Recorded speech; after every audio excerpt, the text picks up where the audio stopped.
ఆకాశవాణి ప్రాంతీయ వార్తలు చదువుతున్నది పోపూరి మురళీకృష్ణ ప్రసాద్.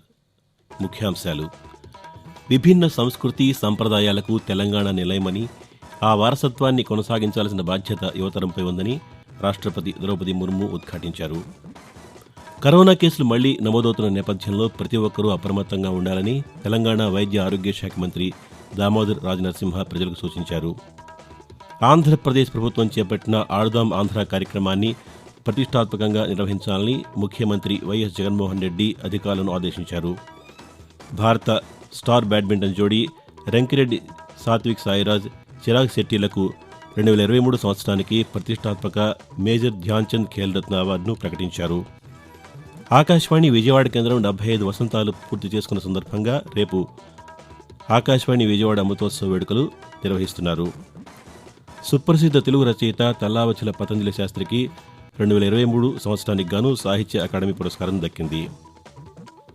వార్తల వివరాలు: విభిన్న సంస్కృతి సంప్రదాయాలకు తెలంగాణ నిలయమని, ఆ వారసత్వాన్ని కొనసాగించాల్సిన బాధ్యత యువతరంపై ఉందని రాష్ట్రపతి ద్రౌపది ముర్ము ఉద్ఘాటించారు. సికింద్రాబాద్లోని పెరేడ్ మైదానంలో నిన్న నిర్వహించిన ఎంఎన్ఆర్ విద్యాసంస్థల స్వర్ణోత్సవాలకు ఆమె ముఖ్య అతిథిగా పాల్గొని ప్రసంగిస్తూ, దాశరథి, కాళోజీ వంటి కవులు ప్రజలను చైతన్యపరచడంలో ప్రముఖ పాత్ర పోషించారని చెప్పారు. నైపుణ్య భారత్ నిర్మాణంలో తెలంగాణ పాత్ర ఎంతో ఉందని అన్నారు. నైపుణ్యం కలిగిన ఇంజనీర్లు, ప్రతిభావంతులైన వైద్యులు అందించడంలో విద్యాసంస్థల పాత్ర కీలకమని కొనియాడారు. జీవితంలో ఉన్నత శిఖరాలు అధిరోహించేందుకు విద్య తోడ్పడుతుందని రాష్ట్రపతి పేర్కొన్నారు. అంతకుముందు యాదాద్రి భువనగిరి జిల్లా పోచంపల్లిలో రాష్ట్రపతి పర్యటించారు. తెలంగాణ నేత వస్త్రాలు ప్రపంచంలోనే ప్రఖ్యాతిగాంచినవని, ఇక్కడి పోచంపల్లి, గద్వాల, నారాయణపేట, సిద్దిపేట వస్త్రాలకు ప్రత్యేకత ఉందని, వీటికి జీఐ ట్యాగ్ రావడం సంతోషకరమని ద్రౌపది ముర్ము అన్నారు. దేశంలో కరోనా కేసులు మళ్లీ నమోదవుతున్న నేపథ్యంలో ఎవరూ ఆందోళన చెందాల్సిన అవసరం లేదని, ప్రతి ఒక్కరూ అప్రమత్తంగా ఉండాలని తెలంగాణ వైద్య ఆరోగ్య శాఖ మంత్రి దామోదర్ రాజనరసింహ ప్రజలకు సూచించారు. కోవిడ్ను ఎదుర్కొనేందుకు పూర్తిస్థాయిలో సన్నద్ధంగా ఉండాలని, కరోనా పరీక్షలు పెంచాలని అధికారులను ఆదేశించారు. కోవిడ్ పాజిటివ్ కేసులు పెరుగుతున్న దృష్ట్యా అధికారులతో మంత్రి నిన్న ఉన్నత స్థాయి సమీక్షా సమావేశం నిర్వహించారు. ఈ సందర్భంగా మాట్లాడుతూ, జిల్లా ఆసుపత్రుల నుంచి అన్ని ఆసుపత్రుల్లో పరీక్షలు, చికిత్సల నిర్వహణకు అవసరమైన పరికరాలు, ఔషధాలు సిద్ధం చేసుకోవాలని సూచించారు. పరికరాలు, ఔషధాల కొరత లేకుండా చూసుకోవాలని అన్నారు. ఈ నెల 6వ తేదీ నుంచి బుధవారం వరకు రాష్ట్రంలో 9 యాక్టివ్ కేసులు నమోదయ్యాయని, బాధితులు ఇళ్లలోనే ఉండి కోలుకుంటున్నారని అధికారులు ఈ సందర్భంగా మంత్రికి వివరించారు. క్రీడా రంగంలో ఆడుదాం ఆంధ్ర కార్యక్రమాన్ని ప్రతిష్టాత్మకంగా నిర్వహించాలని ముఖ్యమంత్రి వైఎస్ జగన్మోహన్ రెడ్డి అధికారులకు సూచించారు. గ్రామాల్లో ఆరోగ్యకర జీవనాన్ని పెంపొందించడంలో భాగంగా వ్యాయామం, క్రీడలను ప్రోత్సహించడం ఒక ప్రధాన కారణమని అన్నారు. క్రీడా ప్రతిభను వెలికితీసి ప్రపంచ వేదికలపై నిలబెట్టే మహోన్నత ఉద్దేశంతో ఈ కార్యక్రమం చేపట్టామని అన్నారు. ఈ 2 ప్రధాన అంశాల లక్ష్యంగా ఆంధ్రప్రదేశ్ చరిత్రలో ఎన్నడూ లేని విధంగా క్రీడా పోటీలకు శ్రీకారం చుట్టామని తెలిపారు. ఆడుదాం ఆంధ్ర కార్యక్రమంపై తాడేపల్లి క్యాంపు కార్యాలయంలో ముఖ్యమంత్రి నిన్న ఉన్నత స్థాయి సమీక్ష నిర్వహించారు. ఈ సందర్భంగా ఆయన మాట్లాడుతూ, ప్రతి సంవత్సరం డిసెంబర్లో ఆడుదాం ఆంధ్ర నిర్వహించేలా ప్రణాళిక రూపొందించాలని ఆదేశించారు. ఈ నెల 26వ తేదీ నుంచి ఫిబ్రవరి 10 వరకు 47 రోజుల పాటు పండుగ వాతావరణంలో క్రీడా పోటీలు చేపట్టాలని ముఖ్యమంత్రి అధికారులకు దిశానిర్దేశం చేశారు. ఆకాశవాణి విజయవాడ కేంద్రం 75 వసంతాలు పూర్తి చేసుకున్న సందర్భంగా ఆకాశవాణి విజయవాడ అమృతోత్సవ వేడుకలు కార్యాలయ ప్రాంగణంలో రేపు నిర్వహిస్తున్నారు. ఈ కార్యక్రమంలో Akashvani principal director general doctor Vasudha Gupta ముఖ్య అతిథిగా పాల్గొంటారు. గౌరవ అతిథిగా south zone ADG engineering N Thyagarajan పాల్గొంటారు. ఈ సందర్భంగా 75 వసంతాల స్తూపం ఆవిష్కరణతో పాటు ఆకాశవాణి జాతీయ పురస్కార గ్రహీతలను సత్కరిస్తారు. అనంతరం సాంస్కృతిక కార్యక్రమాలు జరుగుతాయి.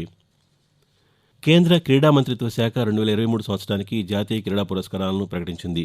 భారత స్టార్ బ్యాడ్మింటన్ జోడీ రంకిరెడ్డి సాత్విక్ సాయిరాజ్, చిరాగ్ శెట్టిలకు దేశ అత్యున్నత క్రీడా పురస్కారం ప్రతిష్టాత్మక మేజర్ ధ్యాన్చంద్ ఖేల్ రత్న అవార్డును ప్రకటించారు. ఉత్తమ క్రీడాకారులకు ఇచ్చే అర్జున అవార్డు 26 మందిని వరించింది. ఉత్తమ కోచ్లకు అందించే ద్రోణాచార్య అవార్డును రెగ్యులర్ విభాగంలో 5గురికి, లైఫ్ టైం విభాగంలో 3గురికి ప్రకటించారు. తెలుగు రాష్ట్రాల నుంచి షూటింగ్ విభాగంలో చెందిన ఈషా సింగ్, బాక్సింగ్ మహమ్మద్ హుస్సాముద్దీన్, అంధుల క్రికెట్ విభాగానికి చెందిన అజయ్ కుమార్ రెడ్డిలకు అర్జున్ అవార్డులు దక్కాయి. క్రికెటర్ మహమ్మద్ షమి కూడా అర్జున్ అవార్డు దక్కించుకున్నారు. జనవరి 9వ తేదీన ఢిల్లీలో రాష్ట్రపతి ద్రౌపది ముర్ము క్రీడాకారులకు పురస్కారాలు అందజేస్తారు. ఆకాశవాణి ప్రాంతీయ వార్తలు వింటున్నారు. సుప్రసిద్ధ తెలుగు రచయిత తల్లావచ్చల పతంజలి శాస్త్రికి 2023 సంవత్సరానికి గాను సాహిత్య అకాడమీ పురస్కారం దక్కింది. ఆయన రచించిన రామేశ్వరం కాకులు కథా సంపుటికి ఈ పురస్కారం ప్రకటించారు. బేతవలు రామబ్రహ్మం, పాపినేని శివశంకర్, దార్ల వెంకటేశ్వరరావు జ్యూరీగా వ్యవహరించారు. ఢిల్లీలో జరిగిన పత్రికా సమావేశంలో 24 భారతీయ భాషల పురస్కార గ్రహీతలను ప్రకటించారు. ఈసారి కేవలం 5 భాషల్లో కథా సంపుటాలు అవార్డులు గెలుచుకోగా వాటిలో ఒకటి తెలుగు సంపుటి కావడం విశేషం. 1960 నుంచి కథలు రాస్తున్న పతంజలి శాస్త్రిది తెలుగులో ప్రత్యేక శైలి. వడ్ల చిలుకలు పతంజలి శాస్త్రి కథలు, నలుపెరుపు, రామేశ్వరం కాకులు పతంజలి శాస్త్రి కథా సంపుటాలు కాగా, హోరు, దేవర కోటేశు, గేదె మీద పెట్ట నవలలు, మాధవి అనే నాటకం కూడా ఆయన రాశారు. గాథా సప్తశతిలోని 100 కథల్ని తెలుగులోకి ఆయన అనువదించారు. తెలుగుదేశం జనసేన పార్టీల పొత్తు చరిత్రాత్మకమని తెలుగుదేశం పార్టీ జాతీయ అధ్యక్షులు నారా చంద్రబాబు నాయుడు అభివర్ణించారు. టీడీపీ జాతీయ ప్రధాన కార్యదర్శి నారా లోకేష్ చేపట్టిన యువగళం పాదయాత్ర ముగింపు సందర్భంగా నిన్న విజయనగరం జిల్లా పోలిపల్లిలో యువగళం నవశకం బహిరంగ సభ నిర్వహించారు. ఈ సభలో చంద్రబాబు నాయుడు మాట్లాడుతూ రాష్ట్ర భవిష్యత్తును కాంక్షించి టీడీపీ జనసేన పార్టీల అధిష్టానాలు ఏ నిర్ణయం తీసుకున్నా ఇరు పార్టీల కార్యకర్తలు వాటిని అమలు చేయాలని పిలుపునిచ్చారు. రాబోయే 100 రోజులు కలిసి పనిచేయాలని కోరారు. అమరావతి, తిరుపతిల్లో 2 బహిరంగ సభలు నిర్వహించి ఉమ్మడి మేనిఫెస్టో ప్రకటిస్తామని అన్నారు. కార్యక్రమంలో జనసేన అధ్యక్షులు పవన్ కళ్యాణ్, టీడీపీ నాయకులు నారా లోకేష్, సినీ నటుడు ఎమ్మెల్యే బాలకృష్ణ తదితరులు పాల్గొన్నారు. స్మార్ట్ ఇండియా హ్యాకథాన్లో భాగంగా 36 గంటల పాటు నిర్విరామంగా సాగిన సాఫ్ట్వేర్ ఎడిషన్ గ్రాండ్ ఫినాలే నిన్న రాత్రి ముగిసింది. ఒంగోలు క్విస్ ఇంజనీరింగ్ కళాశాలలో నిర్వహించిన సాఫ్ట్వేర్ ఎడిషన్ గ్రాండ్ ఫినాలేలో 5 బృందాలను విజేతలుగా ప్రకటించి ఒక్కో బృందానికి ₹1,00,000 బహుమతిని అందించారు. పోటీలో పాల్గొన్న 27 బృందాలకు సర్టిఫికెట్లు, జ్ఞాపికలు అందించారు. దేశంలోని 12 రాష్ట్రాల నుంచి వచ్చిన 162 మంది విద్యార్థులు తమ నైపుణ్యాలను, ప్రతిభా పాఠవాలను ప్రదర్శించారు. కేంద్ర హోంశాఖ, ఇంధన, సహజ వాయువుల విభాగాలకు చెందిన పలు సమస్యలకు కృత్రిమ మేధ ద్వారా పరిష్కారాలు చూపారు. కార్యక్రమంలో కళాశాల ప్రాజెక్ట్స్ డైరెక్టర్, ఇస్రో పూర్వ శాస్త్రవేత్త doctor B V Subbarao, principal Hanumantharao, AICTE nodal అధికారి అనిరుద్ధ్ పాల్గొన్నారు. అథర్వ ఎడ్యుకేషన్ ట్రస్ట్ సౌజన్యంతో అథర్వ ఫౌండేషన్ ఆంధ్రప్రదేశ్లోని 10 మంది అమర జవాన్ల పిల్లలకు ల్యాప్టాప్లను పంపిణీ చేస్తోంది. ఫౌండేషన్ చైర్మన్, ముంబైలోని బోరవాలి శాసనసభ్యులు సునీల్ రాణే నాయకత్వంలో దేశవ్యాప్తంగా అమర జవాన్ల కుమార్తెలకు ల్యాప్టాప్లను ఉచితంగా ఇస్తున్నారు. అందులో భాగంగా నిన్న విజయవాడలోని సైనిక సంక్షేమ శాఖ సంచాలకుల కార్యాలయంలో అథర్వ ఫౌండేషన్ సభ్యులు ప్రొఫెసర్ సందీప్ గోండే, ప్రొఫెసర్ బాలాజీ షిండే 5 అమర జవాన్ల కుమార్తెలకు ల్యాప్టాప్లు పంపిణీ చేశారు. రేపు విశాఖపట్నంలోని జిల్లా సైనిక సంక్షేమ శాఖ కార్యాలయంలో మరో 5 అమర జవాన్ల కుమార్తెలకు ల్యాప్టాప్లను అందజేయనున్నారు. దేశంలోని నేర సంబంధిత చట్టాల్లో తమ ప్రభుత్వం సమూల మార్పులు తీసుకొస్తోందని కేంద్ర హోంమంత్రి అమిత్ షా పేర్కొన్నారు. బ్రిటిష్ కాలం నాటి ఐపీసీ, సిఆర్పీసీ, సాక్ష్ చట్టాల స్థానంలో కేంద్ర ప్రభుత్వం కొత్తగా తీసుకొచ్చిన భారత న్యాయ సంహిత, భారత నాగరిక సురక్ష సంహిత, భారత సాక్ష్య అధినియం బిల్లులకు లోక్సభను ఆమోదం తెలిపింది.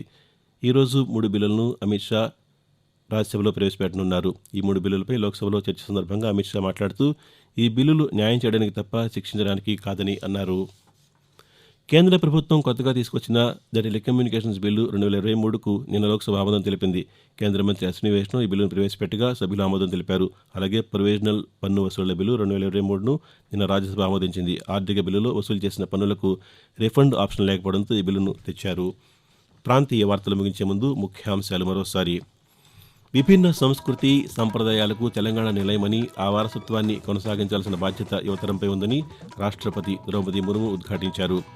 కరోనా కేసులు మళ్లీ పెరుగుతున్న నేపథ్యంలో ప్రతి ఒక్కరూ అప్రమత్తంగా ఉండాలని తెలంగాణ వైద్య ఆరోగ్య శాఖ మంత్రి దామోదర్ రాజనరసింహ ప్రజలకు సూచించారు. ఆంధ్రప్రదేశ్ ప్రభుత్వం చేపట్టిన ఆడుదాం ఆంధ్ర కార్యక్రమాన్ని ప్రతిష్టాత్మకంగా నిర్వహించాలని ముఖ్యమంత్రి వైఎస్ జగన్మోహన్ రెడ్డి అధికారులను ఆదేశించారు. భారత స్టార్ బ్యాడ్మింటన్ జోడీ రంకిరెడ్డి సాత్విక్ సాయిరాజ్, చిరాగ్ శెట్టిలకు 2023 సంవత్సరానికి ప్రతిష్టాత్మక మేజర్ ధ్యాన్చంద్ ఖేల్ రత్న అవార్డును ప్రకటించారు. ఆకాశవాణి విజయవాడ కేంద్రం 75 వసంతాలు పూర్తి చేసుకున్న సందర్భంగా ఆకాశవాణి విజయవాడ అమృతోత్సవ వేడుకలు రేపు నిర్వహిస్తున్నారు. ఆకాశవాణి ప్రాంతీయ వార్తలు ఇంతటితో సమాప్తం.